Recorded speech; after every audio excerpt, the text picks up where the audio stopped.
Hello నమస్తే. నేను journalist Srinivas.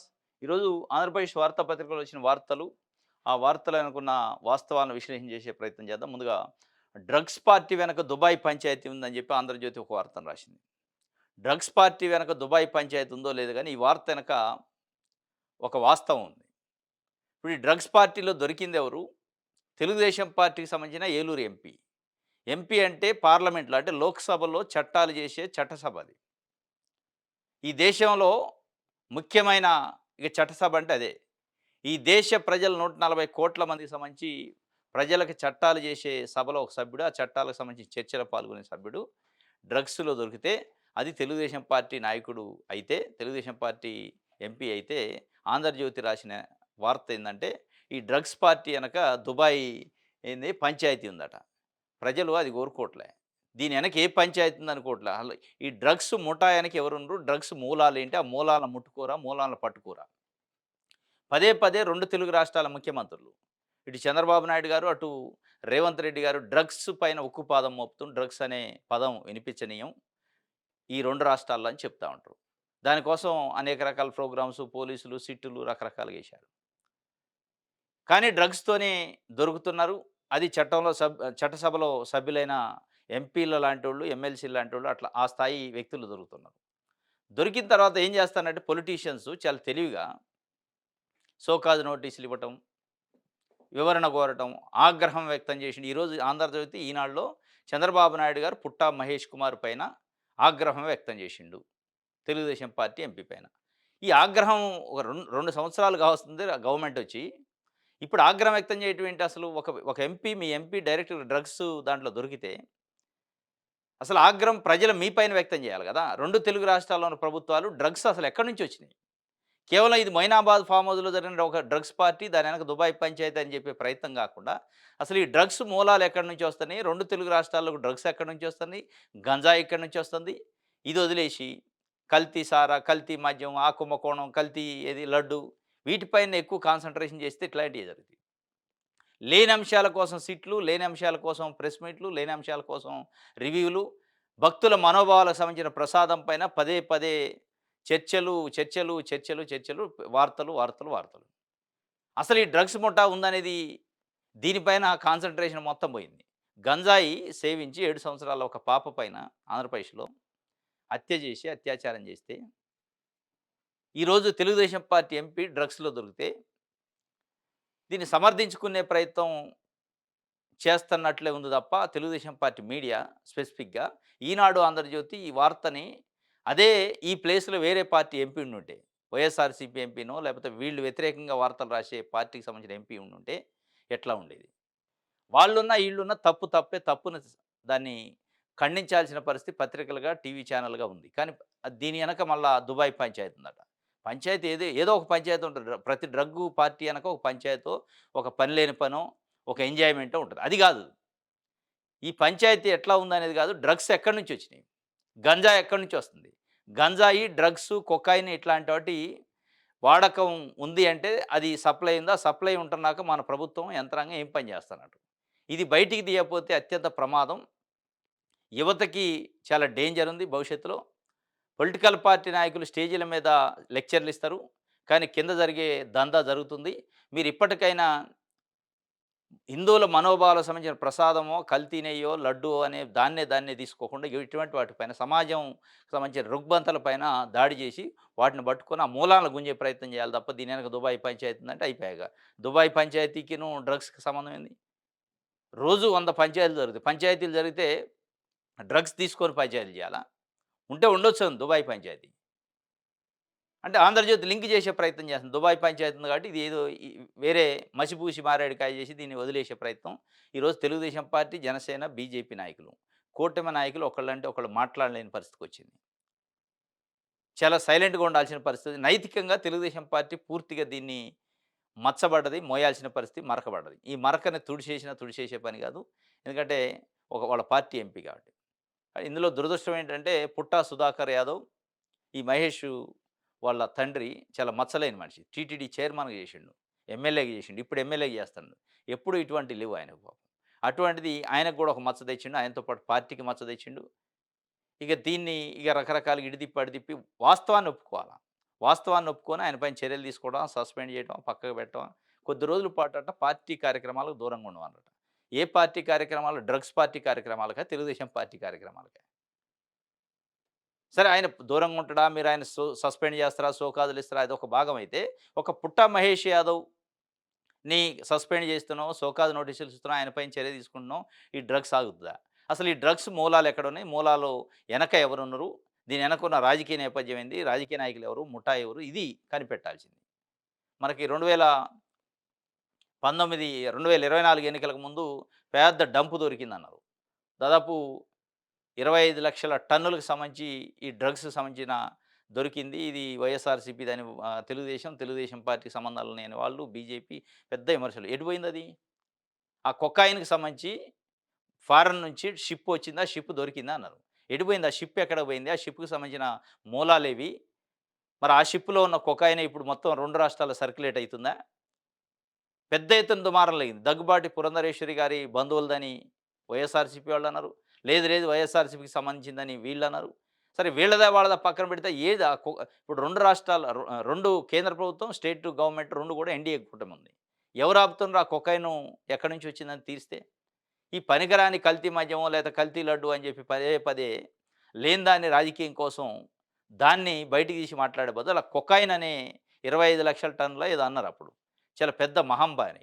అది రాష్ట్రంలో చొరబడితే ఎంత ప్రమాదమో అంత ప్రమాదం. దాన్నెందుకు బయటికి తీయట్లేదు? దాని గురించి పవన్ కళ్యాణ్ గాని, చంద్రబాబు నాయుడు గాని ఎందుకు మాట్లాడరు?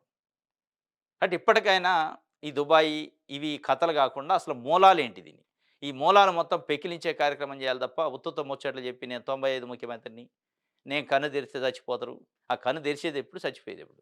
చంద్రబాబు నాయుడు గారు చెప్తున్నారు. నేను కన్ను తెరిస్తే మామూలుగా ఉండదు భస్మం అయిపోద్ది. డ్రగ్స్ ముఠా అంటాడు. మరి తెరవండి ఎవరొద్దన్నారు? మీరు కన్ను తెరిచడం గాని మీ ఎంపీ అనలా ఉండు గదా! మీరెందుకు కన్ను తెరవట్లే? ఒక ఎంపీకి డ్రగ్స్ సప్లై చేసేంత ముఠా అంటే అది ఏ స్థాయిలో ముఠా అనేది గమనించాలి. ఆ ముఠా మూలాలను తీయాలి తప్ప దుబాయ్ ఉందని తప్పించే ప్రయత్నం ఎంపీ పుట్టా మహేష్‌కి పాజిటివ్ వచ్చిందట. స్టేషన్ బెయిల్ ఇచ్చి పంపించారట. ఎంత గమ్మత్తుగా ఉందో చూడండి. చట్టం అందరికీ సమానమే అంటారు. చట్టం అందరికి సమానమైనప్పుడు పాజిటివ్ వచ్చినప్పుడు ఎట్లా పోతాడు బయటికి? పార్లమెంట్ సభ్యుడైతేనా? అంటే చట్టం అందరికి సమానమేగా. పార్లమెంట్ సభ్యుడైనా, మంత్రి అయినా, ప్రధానమంత్రి అయినా, ముఖ్యమంత్రి అయినా ఒకటే గదా! అరెస్ట్ చేయాలి గదా! అరవింద్ కేజ్రీవాల్ ముఖ్యమంత్రి. ఆయనకంటే పెద్ద పదవేంది? మనీష్ సిసోడియా ఉప ముఖ్యమంత్రి. ఆయనకంటే పెద్ద పదవా? వాళ్ళని తీసుకుపోయి జైల్‌లో పెట్టలే. దేనికి? పనికిరాని ఫాల్తు కేసులు. కల్తీ ఏది మద్యం కుంభకోణం. ఆ మద్యం కుంభకోణమే లేదని మొన్న కోర్టు తీర్పిచ్చింది. డైరెక్ట్‌గా పాజిటివ్ వచ్చింది దొరికిండు. ఎందుకు పట్టుకోరు? ఎందుకు తీసుకుపోలే? పార్లమెంట్ సమావేశాలుంటే ఈయన పోయి చట్టాల గురించి మాట్లాడతాడు. డ్రగ్స్ తీసుకున్నాయన. ఏ చట్టం గురించి మాట్లాడాలాయన? ఏ ప్రజల గురించి మాట్లాడతారు? ఇది ఎంత సిగ్గుచేటంటే అరవింద్ కేజ్రీవాల్ ఒక ముఖ్యమంత్రిని పట్టకపోయి జైల్‌లో పెట్టారు. ఒక ఉప ముఖ్యమంత్రిని తీసుకుపోయి జైల్‌లో పెట్టారు డైరెక్ట్‌గా. మరి అటువంటిది ఇక్కడ డైరెక్ట్‌గా పాజిటివ్ వచ్చిందని తెలిసింది. మిథున్ రెడ్డి రాజంపేట వైఎస్ఆర్‌సీపీ ఎంపీ తీసుకుపోయి జైల్‌లో పెట్టారు. మరి వాళ్ళందరికి లేని పదవి, ప్రోటోకాల్ ఈయనకి ఎట్లొచ్చింది? ఎట్లా స్టేషన్ బెయిల్ ఇచ్చి పంపించారు? దీని వెనక ఏం ఇన్‌ఫ్లూయెన్స్ జరిగింది? అసలు ఈ మూలాలు డ్రగ్స్ ఎక్కడి నుంచి వచ్చినాయనే మూలాల కంటే ఈ కేసు నుంచి ఎట్ట తప్పించాలనే ప్రయత్నం జరుగుతుందా? అని ఒక చర్చ, అనుమానం అయితే వస్తుంది గ్యారంటీగా. ఎందుకంటే మామూలుగా డ్రంక్ అండ్ డ్రైవ్ టెస్ట్‌లో దొరికితేనే రోడ్డు మీద పోతుంటే బైకోడో, కారోడో డ్రంక్ అండ్ డ్రైవ్ దాంట్లో కొంచెం ఆల్కహాల్ ఉందని తెలిస్తే కేస్ బుక్ చేస్తారు. వెహికల్ తీసుకుపోయి స్టేషన్‌లో పెడతారు. డైరెక్ట్‌గా డ్రగ్గు పాజిటివ్ వచ్చిన తర్వాత ఎట్లా వదిలేస్తారు? ఆయన చెప్పొచ్చు నాకేమి దురలవాటు లేదు. చాలా మంచోడిని. ఎవడైనా అదే చెప్తాడు. నేను మంచోడిని అని చెప్పదే నిజమే నేను తీసుకున్నా అని చెప్తారా? అడ్మిట్ అయితారా? కమిట్ అయితారా? అంటే తెలుగుదేశం పార్టీ దీనిపైన స్పందించాలా? ఇప్పుడు ఆయన సోకాజ్ నోటీసులు కాదు. అసలు చట్ట ప్రకారం మీ పార్టీ పరంగా వేరే విషయం అంతర్గత వ్యవహారం అది. పార్టీ పరంగా నువ్వు సోకాజ్ ఇస్తావా? సస్పెండ్ చేస్తావా? నెత్తిన పెట్టుకుంటావా? పక్కన పెడితే పోలీసులు యంత్రాంగము ఏం చేస్తున్నట్టు? ఓ సామాన్యుడికి ఉన్న చట్టం ఎంపీకైతే ఉండదా? వర్తించదా? సామాన్యుడు డ్రంక్ అండ్ డ్రైవ్‌లో దొరికితే చట్ట ప్రకారం శిక్షిస్తే, కేసులు పెడితే, జైలుకి పంపిస్తుంటే డ్రగ్స్ తీసుకొని దొరికితే డ్రగ్స్ చట్ట వ్యతిరేకం. ఆల్కహాల్ చట్ట వ్యతిరేకం కాదు. మందు అమ్ముకోవచ్చని ప్రభుత్వం లైసెన్స్ ఇచ్చి వైన్ షాపులు పెట్టి, బార్లు పెట్టి, రెస్టారెంట్ పెట్టి అమ్ముతుంది. కానీ అది తాగి బండి నడపకూడదనే చిన్న తప్పు కోసం తీసుకుపోయి కేసు పెడతారు. కానీ అసలు డ్రగ్స్ అనేది డైరెక్ట్‌గా నార్కోటిక్స్ యాక్ట్ ప్రకారం అది తప్పు. డ్రగ్స్ అనేది అసలు కనపడొద్దు. దాన్ని వాడొద్దు, కన్జ్యూమ్ చేయొద్దు, సప్లై చేయొద్దు. ఏదైనా పెద్ద తప్పే ఎన్ఎస్డిపి యాక్ట్ ప్రకారం. అట్లాంటి యాక్ట్‌లో దొరికిన వ్యక్తిని డైరెక్ట్‌గా సింపుల్‌గా స్టేషన్ బెయిల్ ఇచ్చి పంపారంటే ఈ కేసుని ఎటు తీసుకుపోతున్నారు? అసలు ఈ కేసు వెనకనున్న మూలాల్ని బయటికి తీస్తారా? ఈ మూలాలను బయటికి తీయకపోవడానికి కారణం ఏంది? దీని వెనక ఏమన్నా రాజకీయ పార్టీ నాయకులున్నరా? అనేది ఒక చర్చ అయితే నడుస్తుంది. ఇది ఒక వార్త. ఇంకోటి రండి బేరం మాట్లాడుకుందాం లాబీయిస్ట్ రిటైర్డ్ ఐఏఎస్ దగ్గరి బంధువు దందా సొంత జిల్లా కడప, హైదరాబాద్‌లో మకాము, ఆర్డీఓ, డీఎస్పీ పోస్టింగుల్లో మంత్రాంగం, సెటిల్మెంట్ల కోసం వచ్చి మాట్లాడుకోండి, డిప్యూటీ కలెక్టర్లు, డీఎస్పీ క్యాడర్‌కి ఫోన్లు, పోస్టులు రిజర్వ్ చేసుకోవాలంటే ఆఫర్లు, గత ప్రభుత్వంలో పోస్టింగ్‌లో చక్రం. ఆయనది కడప జిల్లా, మకాం హైదరాబాద్‌లో, సెటిల్మెంట్లు చేసేది అమరావతిలో. ప్రభుత్వంలో ఆయనకి ఎలాంటి పదవి లేదు, అధికారి కూడా కాదు. కానీ ఆర్డీఓ, డీఎస్పీ పోస్టింగ్‌లు ఇప్పిస్తానంటూ లాబీయింగ్ చేస్తున్నారు.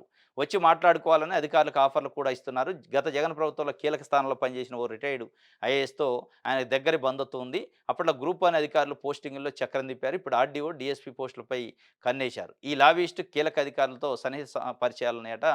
ఈ లాబీయిస్టు 'ది లాబీయిస్ట్' అనే ఒక స్టోరీ రాసింది 'ఆంధ్రజ్యోతి'. రండి బేరం మాట్లాడుకోండి అని చెప్పి రిటైర్డ్ ఐఏఎస్ అధికారి హైదరాబాద్ పిలిపించుకొని అమరావతిలో అంటే ఆంధ్రప్రదేశ్‌లో ఉన్న డీఎస్పీలు, ఆర్డీఓలకు పోస్టింగ్‌లు ఇచ్చే కార్యక్రమం చేస్తున్నాడట అని చెప్పి ఒక వార్తను రాసింది. ఇదే 'ఆంధ్రజ్యోతి' 2 సార్లు గతంలో గూడు పుటానీ చేస్తున్నారు ఐఏఎస్ ఆఫీసర్లని ఒక వార్తను రాసింది. మళ్ళీ గూడు పుటానీ అని ఇంకొక వార్త రాసింది. మరి ఐఏఎస్‌లు, ఐపీఎస్‌లు లేదా ఇట్లాంటి లాబీయిస్టుల చేతిలో ఉందా చంద్రబాబు నాయుడు గారి ప్రభుత్వం? అసలు చంద్రబాబు నాయుడు గారి ప్రభుత్వం చంద్రబాబు నాయుడు గారి చేతిలో ఉందా? ఇట్లాంటి మధ్యలో దళారుల చేతిలో, లాబీయిస్టుల చేతిలో ఉందా? 'ఆంధ్రజ్యోతి' తెలుగుదేశం పార్టీ తెలుగుదేశం పార్టీ పత్రిక. తెలుగుదేశం పార్టీ పత్రికే డైరెక్ట్‌గా గూడు పుటానీ జరుగుతుంది తెలుగుదేశం పార్టీ ప్రభుత్వం పైన. ఐఏఎస్‌లు వ్యతిరేకంగా పనిచేయడానికి ఒక గూడు పుటానీ చేస్తుందని ఒక వార్త. ఇంకొక వార్త ఈరోజు లాబీయిస్టుల చేతిలో బందీ అయిపోయింది. లాబీయిస్టులే ఆర్డీఓలకి, డీఎస్పీలకు పోస్టింగ్ ఇస్తున్నారు లంచాలు తీసుకొని అని చెప్పి. లంచాలు తీసుకొని పోస్టింగ్‌లు ఇచ్చే పరిస్థితి ఉంటే చంద్రబాబు నాయుడు గారి పరిపాలన ఎవరి చేతిలో ఉంది? వాళ్ళు నిజంగానే డీఎస్పీలు, ఆర్డీఓలు లాబీయిస్టుల ద్వారా పదవులు ఆ పోస్టింగ్ తీసుకుంటే వాళ్ళు ఏం పని చేస్తారు రేపు? ప్రజలకి నిజంగా పని చేస్తారా? ప్రజలకి శ్రేయస్సేనా అది? పనులు జరుగుతాయా? మరి ఇటువంటి ఆర్డీఓలు, డీఎస్పీలు లాబీయిస్టుల దగ్గర లాబీయిస్టులకు లంచాలిచ్చి పదవులు తీసుకుంటే, ఆ పోస్టింగులు తీసుకుంటే, మరి ఇట్లాంటి బాణాసంచా కేంద్రాల్లో కాల్పులు జరగకపోతే, వేట్లపాలెంలో కల్తీ పాలతోని పిల్లలు చనిపోకపోతే, డయేరియాతోని పిల్లలు చనిపోకపోతే ఏం జరిగిద్ది? అంటే ఈ వ్యవస్థ మొత్తం ఈరోజు చంద్రబాబు నాయుడు గారి ప్రభుత్వం, చంద్రబాబు నాయుడు గారి చేతుల్లో లేదా? మధ్యదళాల చేతిలో ఉందా? ఇట్లాంటి లాబీయిస్టుల చేతిలో ఉందా? అనేది ఒక అనుమానం వచ్చే విధంగా 'ఆంధ్రజ్యోతి' రాసింది. మరి ఈ వార్త రాసేదేదో ఆయనకే చెబితే అయిపోద్దిగా చంద్రబాబు నాయుడు గారికి. నువ్వేం పరిపాలన చేస్తున్నావు? ఏం కథ? లాబీయిస్టులు, గూడు పుఠాన్లు జరుగుతున్నాయి. నువ్వు కనిపెట్టలేకపోతున్నావు అని. ఇవాళ ఆ లాబీయిస్ట్ ఎవరు? ఆయన పేరు రాయరు. ఇప్పుడు రిటైర్డ్ ఐఏఎస్ ఆఫీసర్ అంటున్నారు. ఈ పేరు రాసి తప్పేంది? ఆయన శిష్యుడి పేరు రాసిండు అశోక్ రెడ్డి అట. ఆయనది కడప జిల్లా అట. మళ్ళీ ఇందులో కడప జిల్లా ఒక మెలక. కడప జిల్లా ఏంటి? జగన్మోహన్ రెడ్డి జిల్లా. జగన్మోహన్ రెడ్డి జిల్లా కాబట్టి ఆ జిల్లాలో ఉన్నోళ్ళందరూ జగన్మోహన్ రెడ్డి బంట్రోతులు, జగన్మోహన్ రెడ్డి మనుషులు అన్నట్టు చెప్పే ప్రయత్నం. ఆయనది కడప జిల్లానా, ఇంకో జిల్లా పక్కన పెడితే, ఈ లాబీయిస్టుల పనేంది? అసలు చంద్రబాబు నాయుడు గారు 22 నెలలు పరిపాలన అయితుంది. 20 నెలలు పూర్తయింది. ఇంకా గూడు పుటానీలు ఐఏఎస్ ఆఫీసర్లు, ఐపీఎస్ ఆఫీసర్లు ఆయన చేతుల్లో లేకపోవడం, ఆయన మాట వినకపోవటం, వాళ్ళు ప్రభుత్వానికి వ్యతిరేకంగా పనిచేస్తున్నట్టు, లాబీయిస్టులతోనే పోస్టులొస్తున్నట్టు 'ఆంధ్రజ్యోతి' పత్రికే, తెలుగుదేశం పార్టీ కరపత్రం లాంటి పత్రికే రాస్తే ఏం జరుగుతుంది ప్రభుత్వంలో? నిజంగా ప్రభుత్వం చంద్రబాబు నాయుడు గారు నడుపుతుండ్రా? లేదా ఇట్లాంటి లాబీయిస్టులు నడుపుతున్నారా? అనే అనుమానం అయితే వచ్చే అవకాశాలు తప్పనిసరిగా ఉన్నాయి. ఇది ఈయన వార్త రాసిండు. రిటైర్డ్ ఐఏఎస్‌కి దగ్గర బంధువు దందాట. రైట్. ఎవరినో కాపాడాలని చూస్తుందట. వివేక హత్య కేసులో సీబీఐ ఎందుకిలా చేస్తుంది? 7 ఏళ్లుగా కోర్టు చుట్టూ తిరుగుతున్న న్యాయమేది? అర్జున్ రెడ్డికి కిరణ్ యాదవ్ పంపిన మెసేజ్‌లో వివేకం సార్ చనిపోయాడు అని ఉంది. దానిపై విచారణ చేయాలని కోర్టు చెప్పినా ఆ కోణంలో ఎందుకు చేయలేదు? జగన్, భారతికి ఈ అర్జున్ రెడ్డి సన్నిహితుడు. వైఎస్ భాస్కర్ రెడ్డికి మనవడు కూడా. లోతుగా విచారిస్తే అన్నీ తెలుస్తాయి. వివేక కుమార్తె. ఎవరినో కాపాడాలని చూస్తున్నారని వైఎస్ వివేకానందరెడ్డి కుమార్తె సునీత అంటున్నారు. ఎవరినో ఇరికించాలని చూస్తున్నారని మీ పైన ఆరోపణలున్నాయి. అసలు విషయం చంపినోళ్ళు కనిపెట్టాలని అన్నట్లేదు మీకు. ఎవరినో కాపాడాలని సీబీఐ ఎందుకు ప్రయత్నం చేస్తది? సీబీఐకి ఆ ఎవరికో ఏం సంబంధం? నిజంగానే ఒకవేళ ఎవరినో వైఎస్ భారతి, వైఎస్ జగన్మోహన్ రెడ్డిని కూడా విచారించాలి ఆ కోణంలో అని చెప్తున్నాను. వారు ఈరోజు ముఖ్యమంత్రి లేడు, రాష్ట్ర ప్రభుత్వం లేదు, ఆయన కేంద్రంలో మద్దతు లేదు. కేంద్రంలో, రాష్ట్రంలో ఉన్న ప్రభుత్వాలు వేరు. కేంద్రంలో, రాష్ట్రంలో ఉన్న ప్రభుత్వాలు మీకు పూర్తి మద్దతు ఇస్తున్నాయని చెప్తున్నారు. వాళ్ళ కరపత్రాలు మీకు వార్తలు రాస్తున్నాయి. ఎందుకు తెలవట్లే? వివేకానంద రెడ్డి గారిని హత్య చేసిన వ్యక్తుల వ్యవహారం బయటికెందుకు తీయలేకపోతున్నారు? చంద్రబాబు నాయుడు గారు ఎన్‌డీఏ కూటమిలో భాగస్వామ్య పక్షం కేంద్రంలో. ఇక్కడే ఆయనే ముఖ్యమంత్రి. ఆయన చాలా పాపం ఆవేదన పడ్డరు ఈ హత్య గురించి. ఎందుకు హత్య చేసినోళ్ళ నిందితులను బయట పెట్టలేకపోతున్నారు? లేదంటే బయట పెట్టిన పేర్ల పైన మీకు అనుమానాలున్నాయా? లేదా బయట పెట్టినోళ్ళే నిజమా? బయట పెట్టినోళ్ళు కాదు మాకు అసలు వేరే వ్యక్తులు మా టార్గెట్ వేరే ఉంది. వాళ్ళని తీసుకురావాలి. వాళ్ళని తీసుకొస్తేనే అసలైన న్యాయం జరిగినట్టు అని మీరు ఎందుకు భావిస్తున్నారు? అసలు దోషులు కావాలన్నా మీకు టార్గెట్ ఉన్నా లేదా తెలుగుదేశం పార్టీకి టార్గెట్ ఉన్న వ్యక్తులు కావాలన్నా అనే అనుమానాలైతే మీ మాటలను బట్టి ఎవరినో కాపాడటానికి కాపాడాలని చూస్తుందని మీరు అనుకుంటున్నారు. ఎవరినో కాపాడాలని సిబిఐ ఎందుకు చూస్తది? ఒకవేళ నిజంగానే ఎవరినో కాపాడాలని సిబిఐ చూస్తుంటే సిబిఐ చంద్రబాబు నాయుడు గారి చేతిలో ఉంది ఈరోజు. దట్ మీన్స్ కేంద్ర ప్రభుత్వానికి మద్దతిస్తాడు. మరి ఆ సిబిఐని అడగొచ్చు గదా! ప్రధానమంత్రి దగ్గరకో, అమిత్ షా దగ్గరకో ఎళ్లి చంద్రబాబు నాయుడు గారు ఎవరినో కాపాడాలని సిబిఐ చూస్తుంది. ఎందుకు చూస్తుందని అడగొచ్చు కదా! లేదా మీరు ఎవరినో ఇరికించాలని చూస్తున్నారా? ఆ ఇరికించాలనే దానికి సిబిఐ ఒప్పుకోవట్లేదా? అనే అనుమానాలైతే ఉన్నవి. ఇది ఆమె సునీత రాసిన వార్త ఆమె గురించి. ఆంధ్రప్రభలో చూద్దాం. పుట్టాకు షోకాజాట పార్టీకి దూరంగా ఉండి ఏలూరు ఎంపీ పుట్టాకు ఆదేశాలు చర్యలకు దిగిన అధిష్టానం. డ్రగ్స్ వంటి ఘటనలో ఎవరిని ఉపేక్షించేది లేదు. ఎంపీకి నోటీసులు జారీ, గడువులోగా ఎవరైనా ఇవ్వాలని ఆదేశం. పుట్టాకు షోకాజు పార్టీకి దూరంగా ఉండాలి. ఏముంటుంది దూరంగా ఉండేది, దగ్గర ఉండేది. మంచి సేఫ్‌గా పార్లమెంట్ సమావేశాలకు పోతుంటే దూరంగా ఉండు, దగ్గరుండు. అసలు మీ స్టా ఈ ఈ అసలు దీని మీద స్టాండ్ ఏంటి చెప్పండి? పుట్టాను దూరంగా ఉంచుతారా? దగ్గర పెడతారా? అనేది పక్కన పెడితే డ్రగ్స్ అనే అంశం పైన, డ్రగ్స్‌లో స్వయంగా ఒక ఎంపీ దొరికిన దానిపైన మీరేం మాట్లాడుతున్నారు? ఏం చెప్తున్నారు? మీ మీ విధానం ఏంటి? షోకాజ్ ఇచ్చేంత చిన్న తప్పా ఇది? డైరెక్ట్‌గా దొరికిండు, పాజిటివ్ వచ్చింది. ఇంక షోకాజ్ ఏంటి మళ్ళా? అంటే దీన్ని ఏదో ఒక రకంగా తప్పిచ్చే ప్రయత్నం అన్నట్టు. ఆ నలుగురిపై వేటు రంగం సిద్ధం. గాడి తప్పిన ఎమ్మెల్యేలపై క్రమశిక్షణా చర్యలు దిశగా టీడీపీ అధిష్టానం. పార్టీ అంతర్గత వ్యవహారాలు క్రమశిక్షణపై అధినేత చంద్రబాబు ఫోకస్. ఎమ్మెల్యేల పనితీరుపై నజరు. ఆ నలుగురు ఎమ్మెల్యేలట. ఆ నలుగురిలో అనంతపురం, ప్రకాశం, నెల్లూరు, ఎన్టీఆర్ జిల్లా అట. ఎన్టీఆర్ జిల్లాలో కొలకపూడి శ్రీనివాసరావు తిరువూరు. ఆయన పైన ఆయనతో పాటు అనంతపురం నుంచి, ప్రకాశం, నెల్లూరు నుంచి ముగ్గురు ఎమ్మెల్యేలట. చర్యలకు రంగం సిద్ధమైందట. ఎందుకు? అంతర్గత కుమ్ములాట్లు, పార్టీలో నాయకుల మధ్య పడకపోవడం, ఆ పడని సందర్భం బయటికి బ్లో ఔట్ కావడం. కొలకపూడి శ్రీనివాస్‌దయితే ఇక డైరెక్ట్‌గా బహిరంగ పంచాయతీ అయింది చూసినాం మనం. ఎంపీకి, ఎమ్మెల్యేకి మధ్యలో. విజయవాడ ఎంపీకి, తిరువురు ఎమ్మెల్యేకి మధ్యలో. వాళ్ళపైన చర్యలకు రంగం సిద్ధమైందట. తెలుగుదేశం పార్టీ నాకు తెలిసిన వరకు, మనం చూసిన వరకు చంద్రబాబు నాయుడు గారి చేతిలోకి వచ్చిన తర్వాత ఇంత అంతర్గత కుమ్ములాట ఎప్పుడు చూడలే. తెలుగుదేశం పార్టీ ఇంతగానం వీక్ అయిన పరిస్థితి ఎప్పుడు చూడలే. ఇంత స్ట్రాంగ్‌గా సీట్లొచ్చిన పరిస్థితి ఇప్పుడే వచ్చింది. ఇంత వీక్ అయితున్న పరిస్థితి ఇప్పుడే ఉంది. 134 సీట్లు చరిత్రలో ఎప్పుడు రాలే. ఆ స్థాయిలో సీట్లు రావడం జరిగింది. కానీ సీట్లొచ్చిన స్థాయిలో అంతర్గతంగా అంత బలంగా లేదా అనిపిస్తుంది. అది ఎంపీ, ఎమ్మెల్యే సీట్లు గాని, ఎమ్మెల్సీ సీట్లు గాని, రాజ్యసభ సీట్లు గాని ఖాళీ అయితే ఢిల్లీ వెళ్లి బీజేపీ అధిష్టానం పర్మిషన్ తీసుకొని నింపుకోవాల్సిన పరిస్థితి వచ్చింది తెలుగుదేశం పార్టీ. అక్కడ వీక్ అనిపిస్తుంది. దాంతో పాటు అంతర్గత కుమ్ములాటలో ఎమ్మెల్యేలు, ఎంపీలు, ఎమ్మెల్సీలు భయపడని పరిస్థితి చంద్రబాబు నాయుడు గారు. బహిరంగ వ్యాఖ్యలు చేసే పరిస్థితి, వ్యాఖ్యలు చేసిన నెలల పాటు చర్య తీసుకోలేని పరిస్థితుల్లో చంద్రబాబు నాయుడు గారు, తెలుగుదేశం పార్టీ ఉంది. మరి దీన్ని వీక్ అనాలనా? డీలా పడ్డదనాలనా? దీని వెనక ఉన్న కారణాలేంది? అసలు తెలుగుదేశం పార్టీ ప్రజా బలంతోనే ఉందా?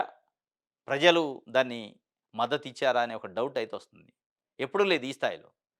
ఎందుకంటే ఉమ్మడి రాష్ట్రంలో తెలుగుదేశం పార్టీ ప్రభుత్వం ఉన్నప్పుడు కేసీఆర్ తెలుగుదేశం పార్టీ నుంచి బయటికి పోయి టీఆర్ఎస్ పార్టీ పెడితే తెలంగాణ ఉద్యమాన్ని చాలా పెద్ద ఎత్తున చేస్తుంటే తెలుగుదేశం పార్టీ నుంచి ఒక ఎమ్మెల్యేని కూడా బయటికి తీసుకురాలేకపోయారు ఆయన. ఎక్కడా కూడా ఎమ్మెల్యేలు గాని ఎదురు మాట్లాడిన పరిస్థితి లేదు ఆ రోజు చంద్రబాబు నాయుడు గారు. ఉద్యమం తెలంగాణ ప్రజల సెంటిమెంట్ ఉన్నప్పుడు కూడా. కానీ ఈరోజు ఉత్తగా అసలు చిన్న రాష్ట్రం 175 సీట్లు ఉన్న చిన్న రాష్ట్రంలో ఉమ్మడి రాష్ట్రం కంటే చాలా చిన్నది కదా! అటువంటి దాంట్లో కూడా కంట్రోల్ చేయలేని పరిస్థితి ఎంపీలు, ఎమ్మెల్యేలని కుమ్మలాటలని కంట్రోల్ చేయలేని పరిస్థితి, నియంత్రించలేని పరిస్థితి, బయటపడి బహిరంగంగా మాట్లాడుకునే పరిస్థితి, విమర్శించుకునే పరిస్థితి వచ్చిందంటే తెలుగుదేశం పార్టీ పైన చంద్రబాబు నాయుడు గారికి పట్టుందా? వీక్ అయిందా? అనేదైతే ఒక చర్చ నడుస్తుంది. వే టు కి రంగం సిద్ధమైందంటే నలుగురు ఎమ్మెల్యేల పైన. కలిస్తే డిప్యూటీ సీఎం కమలం ఆఫరు పొత్తులో భాగంగా 80 సీట్లు ఎన్డీఏ కూటమిలో చేర్చుకునేందుకు చర్చలు. అధికారమే లక్ష్యంగా కమలం పావులు. తమిళనాట వేగంగా మారుతున్న రాజకీయ పరిణామాలు. విజయ నిర్ణయంపై సర్వత్రా ఆసక్తి. కలిస్తే డిప్యూటీ సీఎం ఆంధ్రప్రదేశ్ లెక్క. ఆంధ్రప్రదేశ్‌లో పవన్ కళ్యాణ్ కూడా సేమ్ సినీ నటుడే. ఆయన పార్టీ పెట్టిండు. 2014లో పెట్టిండు. కంటెస్ట్ చేయలే. 2019లో కంటెస్ట్ చేసిండు ఓడిపోయిండు. 19లో 24లో 21 సీట్లు ఇచ్చారు. 21 సీట్లకి 21 గెలిచిండు. డిప్యూటీ సీఎం అయిండు. సేమ్ అదే ఫార్ములాని తమిళనాడులో బీజేపీ ఎన్‌డీఏ కూటమి ప్రపోజ్ చేసిందట విజయ్‌కి. సినీ నటుడు విజయ్‌కి కలిసి పోటీ చేద్దాం. 80 సీట్లు ఇస్తాం. డిప్యూటీ సీఎం ఇస్తాం అని చెప్పి ఒక ఫార్ములాని తీసుకొస్తాడట. దానికి మొగ్గు చూపుతాడా లేదో తెలవదు. నిన్న ఎలక్షన్ కమిషన్ ఆఫ్ ఇండియా 4 రాష్ట్రాలు, ఒక కేంద్రపాలిత ప్రాంతానికి సంబంధించి షెడ్యూల్ ఇచ్చింది. ఎన్నికల షెడ్యూల్. దాంట్లో తమిళనాడు కూడా ఉంది. ఈ 4 రాష్ట్రాల ఎన్నికలకు సంబంధించి 3 రాష్ట్రాలు ఎన్‌డీఏతర ప్రభుత్వాలున్నాయి. పశ్చిమ బెంగాల్, కేరళ, తమిళనాడు. ఒక అస్సాంలో తప్ప. ఈ 3 రాష్ట్రాలు కమలం పార్టీకి చాలా ప్రెస్టీజ్ ఇష్యూ.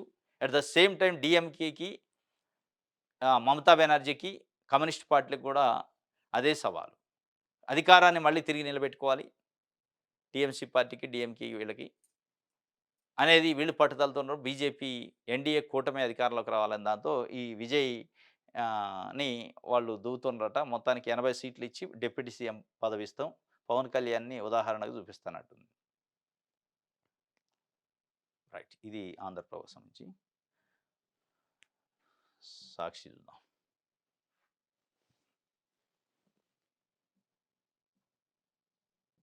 రైట్. పచ్చమత్తు జనం చిత్తు. ఏలూరు టీడీపీ ఎంపీ పుట్ట డ్రగ్స్ తీసుకొని దొరికిపోవడంతో బజారున పడ్డ టీడీపీ పరువు.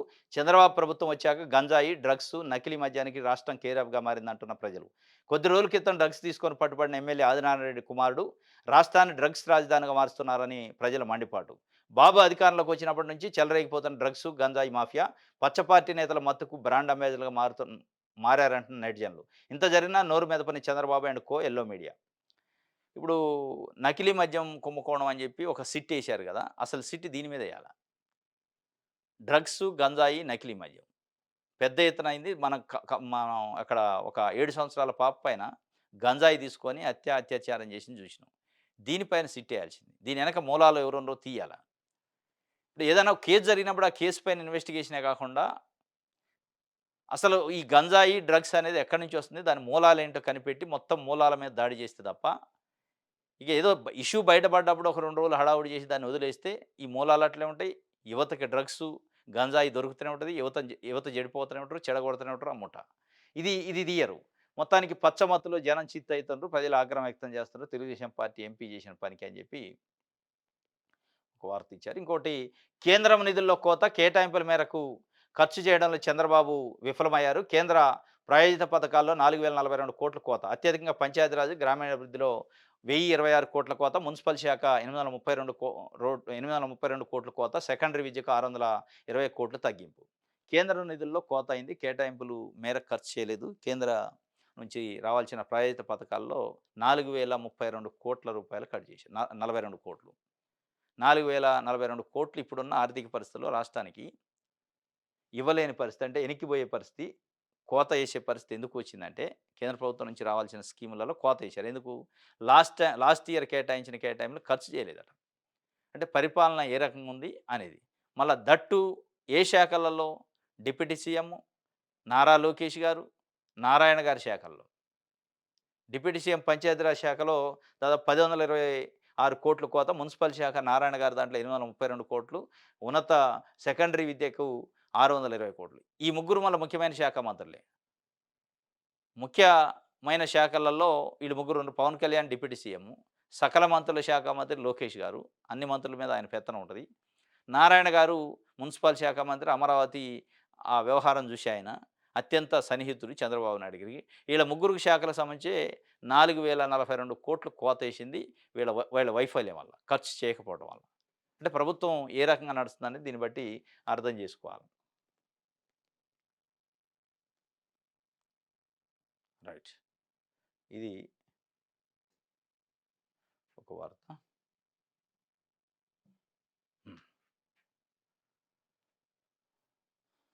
ఆదరణతో చేయుత బీసీ వర్గాల వృత్తి కార్మికులకు ఆధునిక పరికరాల పంపిణీ, మైక్రో ఎంటర్‌ప్రెన్యూర్‌లుగా వెనకబడిన వర్గాలు, సాస్కీ నిధులతో రెసిడెన్షియల్ స్కూళ్ళు అని చెప్పి చంద్రబాబు నాయుడు గారు ఒక వార్త ఇచ్చారు. ఆదరణతోనట ఇది చూద్దాం.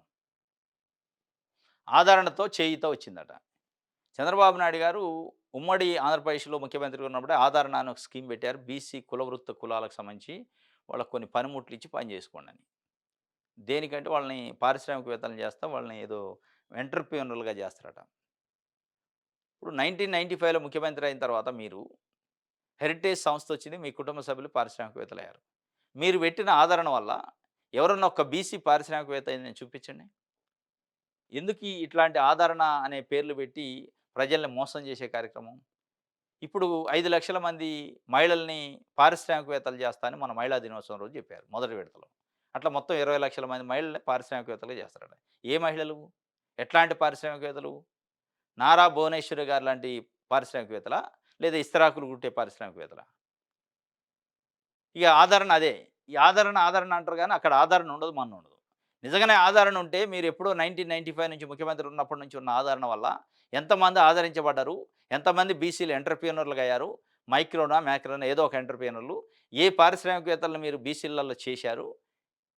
ఎందుకీ మభ్యపెట్టే మాటలు? అనేది ఈరోజు బీసీలు అడుగుతున్నారు. బీసీల పార్టీ అని చెప్పే తెలుగుదేశం పార్టీ ఏదన్నా ఒక్క బీసీని, ఒక మహిళని పారిశ్రామికవేత్తని చేసింది. మీరయ్యారు. మీ కుటుంబ సభ్యులయ్యారు. కోట్ల రూపాయల పారిశ్రామిక అధిపతులయ్యారు. ఇది ఒక వార్త అయితే, ఇంకోటి గుంటూరులో లిక్విడ్ గంజాయి ముఠా అరెస్ట్ అయిందట. గుంటూరులో లిక్విడ్ గంజాయి ముఠా, మదనపల్లిలో 7 సంవత్సరాల బాలిక పైన గంజాయి తీసుకొని అత్యాచారాలు, మొయినాబాద్‌లో డ్రగ్స్‌తోని తెలుగుదేశం పార్టీ ఎంపీ దొరకటం, డ్రగ్స్ తీసుకుంటూ, ఇదంతా చూస్తుంటే పరిపాలన అసలు చేతిలో ఉందా చంద్రబాబు నాయుడు గారి చేతిలో? లిక్విడ్ గంజాయి దొరికిందట్లే గుంటూరులో. దీని మూలాలు బయటికి తీయరు. దీంట్లో మళ్ళా లింకులు మీరున్నప్పుడు ఇదొచ్చింది, మీరున్నప్పుడు ఇదొచ్చింది, మీరున్నప్పుడు కూడా గంజాయి దొరికింది అని రాజకీయ పార్టీలు ఒకళ్ళకొకళ్ళు విమర్శించుకోవటం తప్ప, దీని మూలాలేంది? రాష్ట్ర శ్రేయస్సు కోసం, రాష్ట్ర సంక్షేమం కోసం, రాష్ట్రంలో యువత చెడిపోకుండా ఉండడం కోసం దీన్ని మొత్తం ఎట్లా బయటికి తీయాలని చూడరు. రాజకీయాలు మాట్లాడుతా ఉంటారు. రైట్. విషయాలు అందరూ చూద్దాం.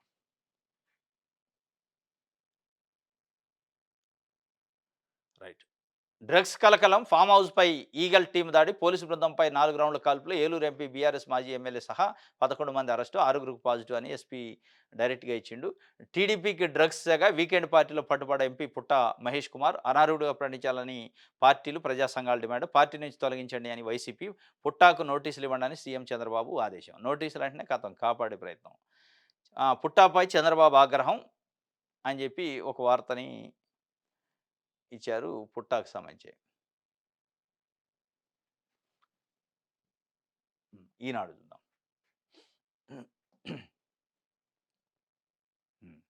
ఈనాడులో ఎక్కడా లేదు డ్రగ్స్‌కి సంబంధించి ఇగో ఈడ చిన్న దేశం. అంటే డ్రగ్స్‌లో ఒక ఎంపీ పట్టుబట్టం ఎక్కడ నైతికత అనిపియలే. చాలా నైతికత, చాలా మంచి పని అనిపించింది. అనైతికత అనిపియలే. ఏది తెలుగుదేశం పార్టీ పత్రిక, పచ్చపత్రికకి, ఈనాడు పేపర్‌కి అదసలు వార్త కింద కనిపించలే. సాక్షాత్తు లోక్సభలో చట్టాలు చేయాల్సిన చట్టసభలో సభ్యుడైన ఒక ఎంపీ డ్రగ్స్ పార్టీలో దొరికితే, కేవలం తెలుగుదేశం పార్టీ మీకు సన్నిహితుడనో, మీకు చుట్టమనో, మీకు బంధువనో, లేదా మీకు దగ్గర వ్యక్తి అనో వార్త రాయలేదంటే దీన్ని వార్తాపత్రిక అనాలా? ఏమనాలా? పక్షపాత పత్రిక అంటారు దీన్ని. వార్తాపత్రిక అనరు. వీళ్ళు పెద్ద పెద్ద మాటలు చెప్తారు. నైతిక విలువలతో కూడిన పత్రికలు మాయి. దమ్మున్న పత్రికలు, దమ్మున్న ఛానల్. ఏం దమ్ము మీది? మీకు నచ్చనోడి పైన బట్టగాల్చి మీదేయటం దమ్మా అది? ఉన్న వాస్తవాన్ని వాస్తవంగా కుండబద్దలు కొట్టి మాట్లాడితే దమ్మంటారు. ఈరోజు డైరెక్ట్‌గా 2 తెలుగు రాష్ట్రాల ప్రజలు మొత్తం సమాజం చూసింది డ్రగ్స్‌లో దొరికిండు. ఏది వార్త ఏది? పాజిటివ్ వచ్చిందని పోలీస్ ఆఫీసర్లు ధృవీకరించారు. వార్తేది? మీ ప్రశ్నేది? మీ సవాలేది? ఎట్లా ఎంపీని వదిలిపెడతారు 41 ఏ నోటీస్ ఇచ్చి? ఏ చట్టం చెప్తుంది ఎంపీ అయితే వదిలేయాలని? డ్రగ్స్‌లో అడ్డంగా దొరికిన తర్వాత ఈయనకు పార్లమెంట్ సమావేశాలుంటేంది, ఈయన పోయి ఆడ ఏం మాట్లాడాలా? డ్రగ్స్ తీసుకున్నాయన. ఇక ఈయన మాట్లాడకపోతే మిగతా 540 మంది లేరా ఎంపీలు? మాట్లాడేవాళ్ళు లేరా? చర్చించేవాళ్ళు లేరా?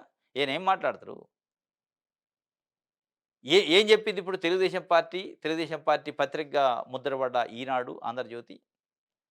మీ వార్త, మీ మీ పక్షపాతం, మీరు ఎవరి కోసం వార్తలు రాస్తారు? మీరు ప్రజల కోసమా? రాష్ట్రం కోసమా? పార్టీల కోసం, మోసే పార్టీలు వాళ్ళ కోసం పనిచేస్తున్నారా? నాయకుల కోసం అనేది స్పష్టంగా కనపడుతుంది. ఎక్కడ లేదు వార్త. అదే ఆ ప్లేస్‌లో ఇంకొక వ్యక్తి ఉంటే చాలా పెద్ద బ్యానర్ ఐటెమ్ అయ్యేది ఈరోజు. అంటే వార్త లెక్కనే ఉంటది. కానీ ఆ వార్తను పక్షపాతంతో రాస్తన్నారు. ఈనాడు, ఆంధ్రజ్యోతి ఇట్లాంటి కొన్ని పత్రికలు పార్టీలను మోయటం, పార్టీలను దింపటం ఈ కార్యక్రమంలో ఉన్నారు.